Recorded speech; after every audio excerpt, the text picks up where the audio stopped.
இப்போ அவங்க படிக்கும்போது நான் கவனிக்கிற ஒரு விஷயம், தமிழ் தமிழ் போல இல்லை அப்படிங்கிறது என்னுடைய எண்ணம்.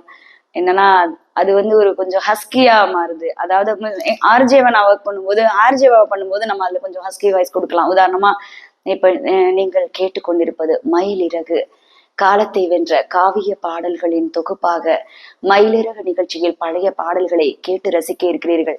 இந்த டோன்ல நம்ம பேசலாம். இது ஹஸ்கி வாய்ஸ்.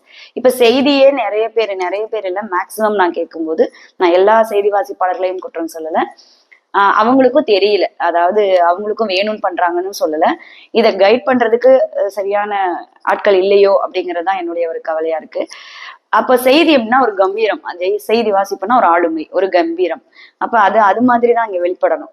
நீக்கப்பட்ட 65 லட்சம் வாக்காளர்களின் விவரங்களை அளிக்க வேண்டும், தேர்தல் கமிஷனுக்கு சுப்ரீம் கோர்ட் உத்தரவு, இப்படிங்கிறது தான் இப்ப படிக்கிறாங்க.